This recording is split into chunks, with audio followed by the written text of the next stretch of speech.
there, this is Ananya and today is probably the last day of data structures using Python. We have learned a lot and today I'm going to end it with quicksort. Now it is one of the best methods to sort an array. One of the best, alright, because you have other great sorting techniques also such as merge sort and heap sort, which use comparatively way less time than the ones that we had learned previously.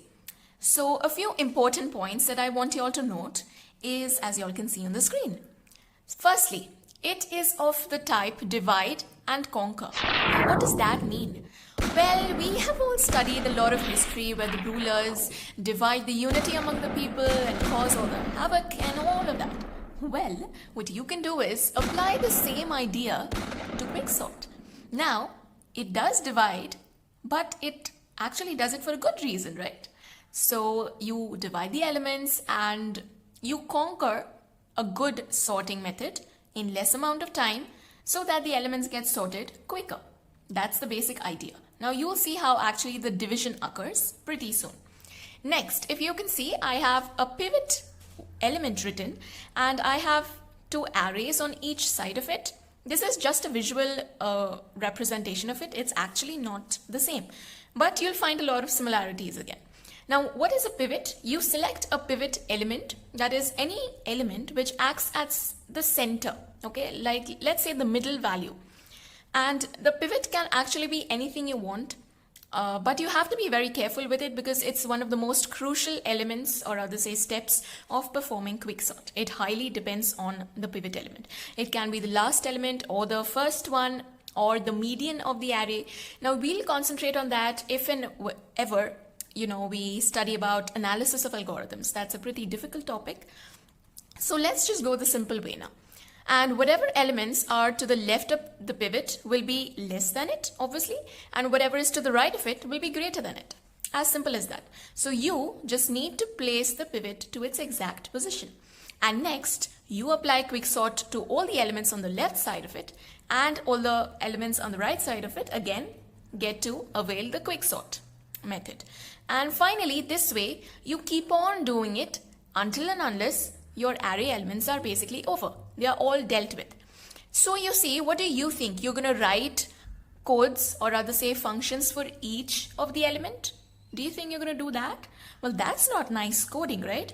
And that's where the concept of recursion comes into view. Okay, so in case you're not sure about what recursion is, we'll be going through that in detail here. So it's okay, you're going to understand it. So recursion basically means you have a function and from the inside of the function, you call the function again. So basically, let's say you have a function that holds points 1, 2, and 3, the actions for that.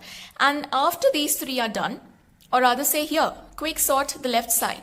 So you call the quicksort function again so that it starts right from the beginning. Okay, that's basically it. Now let's actually start off with understanding the basic idea of quicksort and how do we go about it. Now this is my last attempt to draw a considerably neat array. So let me try and see what I can do. Okay. Is that okay? Okay, never mind. We have 13, 89, 24, then 93, 29, 57, and 76. So basically what you do is you have an array, and just for simplicity's sake, I will be selecting the last element as the pivot. We're going to give it let's say, a pseudo name, that is P, that is standing for pivot. So 76 is our pivot element, and now what we do is we have a few variables that need to be considered. We have I, that basically starts from before the first element. That is, if the variable low is actually 0, so it starts before that. So I is low -1, which is basically -1. And next we have J, which starts from the 0th position. All right. Now let's start comparing. Now in this case, what you want to do is you will be comparing all the elements with the pivot element. So let's start off with that. 13, you have to check if it's less than or not. So if 13 is less than 76, so it is true, right? So whenever a condition is true, what you need to do is you increment I, you then swap the elements, that is array of I, swap it with array of j. Now in this case, the value of I is 1. Okay, let me write it here. I is equal to 1 and j is equal to 1. Sorry, I is 0, right? We started from minus 1. I'm so sorry. I is 0 and j is also 0. So this is value 13, both of them. So 13 swap with 13 doesn't make a difference. Now let's go ahead and you increment j no matter if it is true or false. J always gets incremented, right? So j value becomes 1. Next, we need to compare 89 and 76. Is this true? Well, it isn't true, right?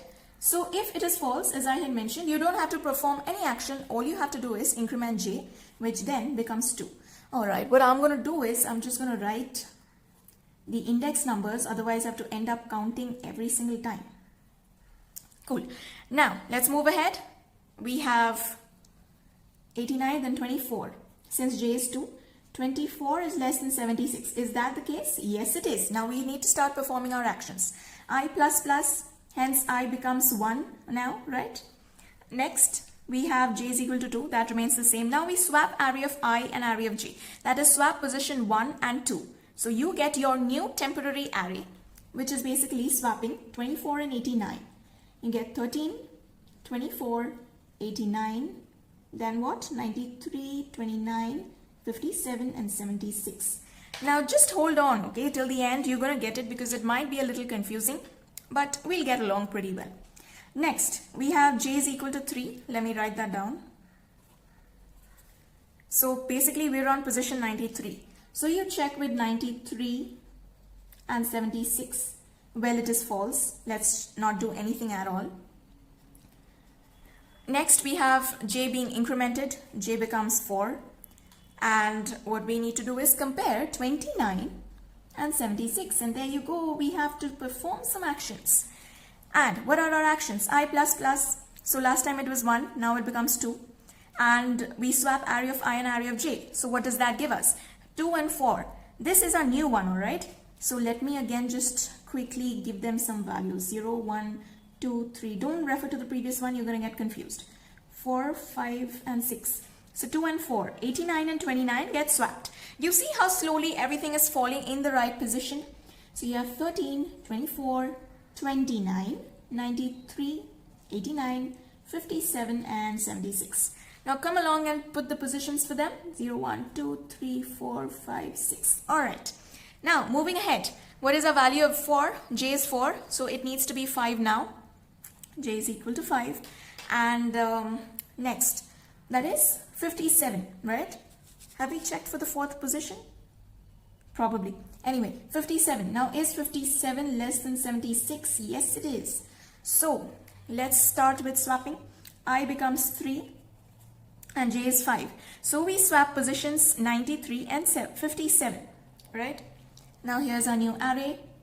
13, 24, 29, 57, 89 stays there, 93 and 76.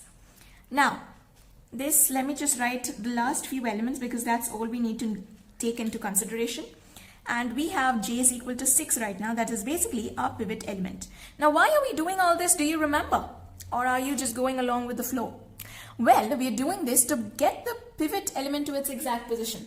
Remember our first point, get the pivot to its exact position. That's what we're doing. So that it doesn't move from that position for the entire process anymore. It will sit there itself. Now, what do we need to do? Now, if you see, what you basically do is you swap array of I plus 1 with the pivot element. But I'm just going to try and make it a little simpler for you to understand programmatically here, like in the explanation part. What I'm going to do is I'm going to check 76 with 76. Now if you see, there's actually a flaw here. Now this is what happens when you actually hand run an algorithm. You get to see the little mistakes that you might not notice directly while programming. 76 is less than 76. That's false, right? But we need that to be true. So what you can do is you simply put less than equal to in all of these places. Now it will give us the correct answer, right? So see, that's how you can try and make amendments. Now, since this is true, we need to perform our last swap for the time being, all right? So what do we get?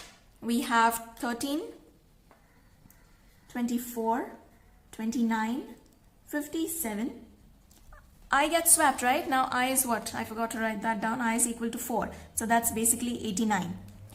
Okay, so 57, 76, 93 and 89.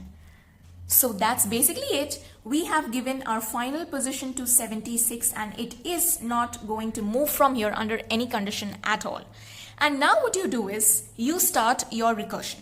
You take this side of the array, which is the left side, and then you perform quick sort on this. So what again are you going to do? You're going to take 57 as your pivot element and keep checking. 57 and 13, 57, 24 and 29 and so on. And you keep doing this till you have like basically one element left, that is 13. After this is done, you come back to the right side. Next you check with 89 and 93. So basically you are going to have a swap here. And that's basically it. That's all you have to do. And in case you didn't get it, I want you all to go back and have a quick review of it. And let's just directly get on to coding. It's not very difficult, a pretty short code. So let's get on to coding now. So let's start off with the coding. Again, we have our usual print statements, calling of the function and the array itself. That is not the main thing that we need to concentrate on now. If you can see, we have the exact same elements that we were working with just now.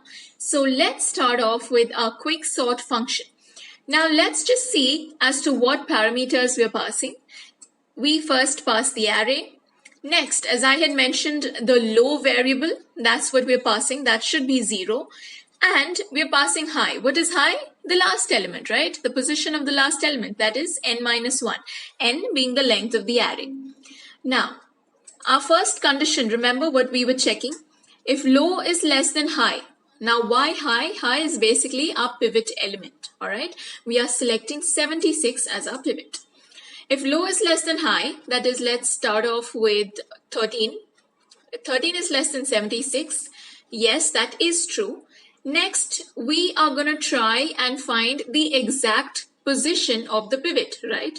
For that, we call another function named partition. You can name it anything, but just for simplicity's sake and to give the exact definition of the function, we'll use words that relate to the action. So partition, and you pass array low and high. The same thing. Next, what happens in partition? I is equal to low minus 1. I'm sure you all can relate to all of this pretty well. We have used the exact same things. Pivot is equal to array of high. What is high? Basically your last element. That is actually 76. So now you take a loop and you check if array of j is less than pivot. Now what is j? J is basically ranging between, or rather say ranging from low to high. So it'll start from 0. So if array of j, that is array of 0, that is basically 13, right? So if 13 is less than 76, you increment I, right? We were doing that, and you swap it, right? That has to be done. Next, remember what I was saying about array of I plus 1 to be swapped with the pivot element. Remember that action.